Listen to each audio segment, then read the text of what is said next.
Hello, my name is Alissa and this is my presentation for IB Film Studies at Higher Level. Today I'll be discussing the 1960 psychological thriller film Psycho by Alfred Hitchcock. Alfred Hitchcock is one of the most famous directors in both Britain and the US. He's often known as the master of suspense, and his forte and his main genre choice is psychological thrillers, although he does sometimes branch off into different genres such as comedies,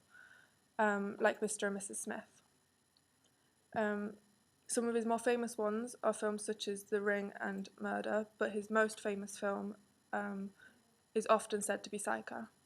He tends to stick within the genre conventions, such as the fact that a psychological thriller tends to be more lifelike, as in it could happen in reality, which makes it more real for the audience and means that they get more involved in it and wrapped up in it, meaning that the psychological thriller has a bigger effect on them. The killer tends to appear relatively normal, and the violence is never normally shown through an actual physical weapon, and is rather shown through the jump scares and the way that it affects the other characters in the film. One of the other conventions of a psychological thriller is that females are often targeted, which is again represented in Psycho because Hitchcock chose to have mainly females killed, and that tends to be Norman Bates's general type of person that he kills, unless there's a reason for killing someone else.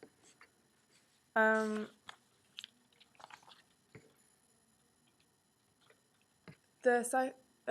film Psycho was quite a controversial film at the time because the idea of an unmarried couple together, such as Marion and her partner in the beginning,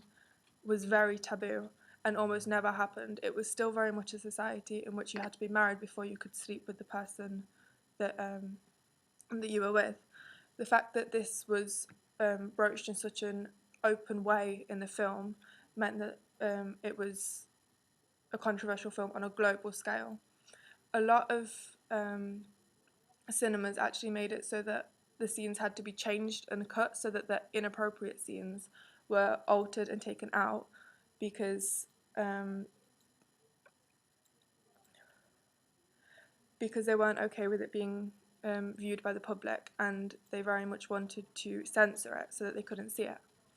One of the other main controversial things about the film was that Hitchcock made it so there was a no late admissions policy on the films. This meant that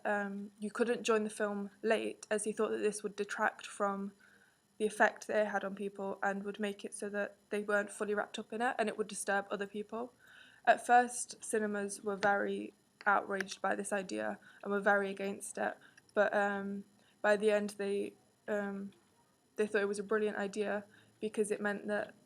they actually had lines out of the doors, and it was one of the best-selling films he's ever done. The main binary oppositions of the film is individual versus society, because in the start you have Marion fighting against the societal pressure on the fact that she's sleeping with a partner and unmarried. And then you have her against society because she's then in the wrong when she steals the money, which means that once again she's fighting against society and trying to figure out what's right and wrong, because her reasons to her are right and very much moral, even though she knows that what she's doing is technically wrong. This binary opposition is then shown through the rest of the film as Norman Bates becomes one of the main characters. And he's a very secluded character, which shows how he's been oppressed by society, and the fact that he feels the need to draw into himself and withdraw from society. One of the other main binary oppositions is women versus men, shown through the fact that Norman Bates, who's a serial killer,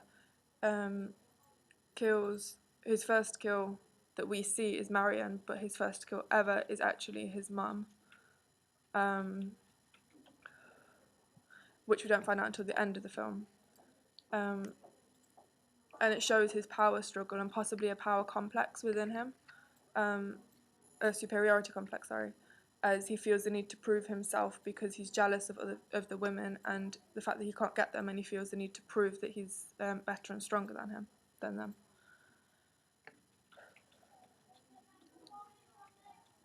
The narrative of the film is chronological and changes between following the story of Marianne when she's stealing the money to following her sister and Norman Bates as as everyone tries to figure out what's going on and who's the murderer, and why everything was done. The fact that it's chronological means that the audience can get more wrapped up in it because they feel as though they're finding everything out as they would if they were actually there. And it makes it much more interesting for the audience. This narrative very much fits with the conventions of a psychological thriller, as it allows the mystery to be left until the end, but still allows you to feel involved with it and allows it to play with your head the way it would with the characters. The narrative also fits in with the equilibrium theory because by the end of it, Norman Bates is locked up, which means that the equilibrium we have in the start is once again restored by the end of the film. And yeah, cool. The film was a very low budget film because the studios actually refused to fund it. So it was funded by Hitchcock himself, meaning that it was all very low budget, which is quite unexpected because the film was such a huge success. And it also shows how passionate Hitchcock was about it because he was so determined to do it that he did it out of his own money. And he was so sure that it would be a success that he was willing to do that.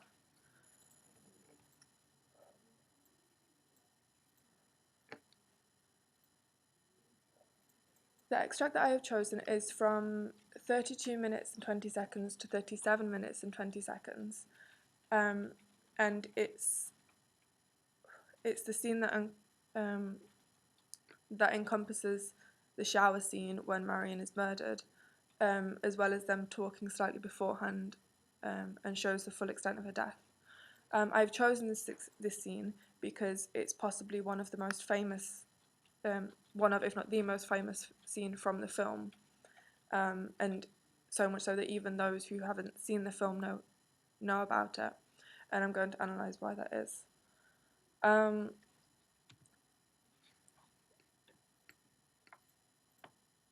This scene is important to the film as a whole because it's the first major turning point. Before that, although stealing the money was quite out of character for the stereotype of Marianne, the first major turning point is when she's actually killed because it's the first sign of violence throughout the film, and it's very unexpected and shocking, and it happens so suddenly that it really affects the audience. The editing of the film very much helps with this because it starts out with a slow pace as we see them talking and we see them interacting with each other, and while Marion's getting ready to shower, and actually first steps in the shower, it's very slow paced editing, which means that the audience feel the tension build up as it takes longer and longer to happen, and then it gets very fast as Norman actually murders her, which helps with the shock effect and causes the audience to be more surprised and have that tension sort of shattered really suddenly by the fast-paced editing, and it then returns to a very slow pace, resulting in a 21-second shot of an extreme close-up on Marion's eyes as she's dead, really emphasizing the fact that she is dead, and therefore making it have more of an impact with the audience.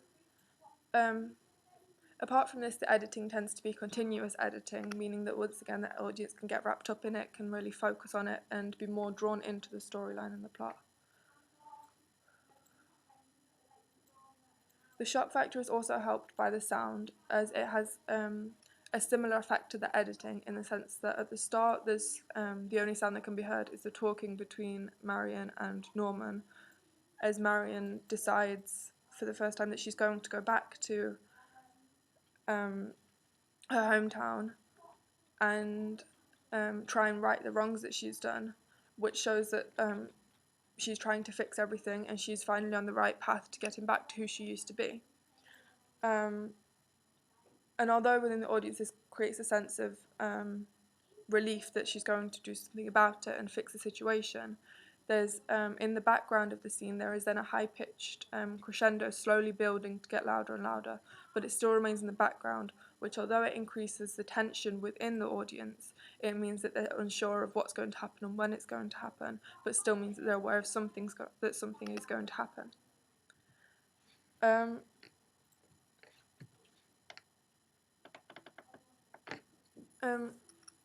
The next main sound point within the scene is when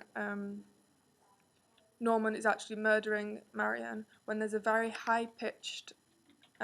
screeching sound that is infamous because it's known by people who haven't even seen the film and is one of the most famous soundtracks of all time. The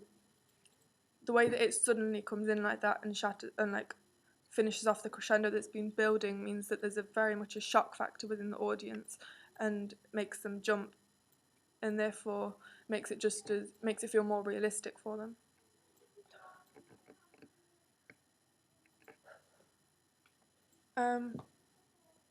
With regards to the mise-en-scène of the film, the film as a whole tends to be quite dreary and dark, but this scene in particular seems to be slightly brighter. There's a bright spotlight focused on her face for quite a bit of the for most of the scene, which shows her innocence because it's a white light and it reflects how pale she is, and therefore shows her innocence within the scene after she's decided to try and fix her problems and what she's done wrong. There are also high contrasts between her and her backgrounds, and also between her and Norman Bates, who has more shadows around him, showing that there's something not quite right with him, and causing the audience to react in a negative way. The other main lighting point is the fact that when Marion is in the shower and about to be killed, we see the silhouette of Norman appearing behind her, and the fact that he remains silhouetted creates this like air of mystery around it, because the audience isn't quite sure if it is Norman or someone else, and we're only left with what we suspect from what we've already seen. Meaning that we're then in a very similar position to Marion's sister, who comes in as a bigger part later in the film and keeps the film more realistic for us. Throughout the scene, the characters are almost always in quite close proximity to each other, except from the part where Norman goes to his house. This shows that the storylines in the future will be very interlinked, as they are very close, and it also shows that Marion trusts him at this point, which causes the audience to trust him slightly more, and therefore means it's a bit of a bigger shock when he actually kills her.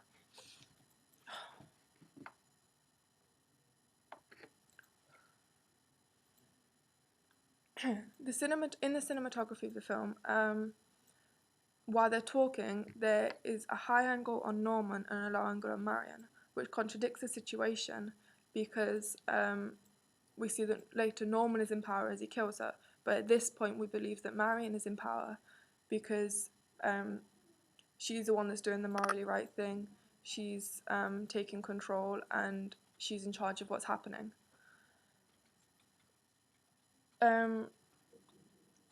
It then changes to a lot of extreme close-ups of Norman as he's watching her through the wall, which shows how much of an intimate moment he is, and allows us to fully see his face and what he's doing, causing the audience to feel really unsettled at how close we are to the character. There is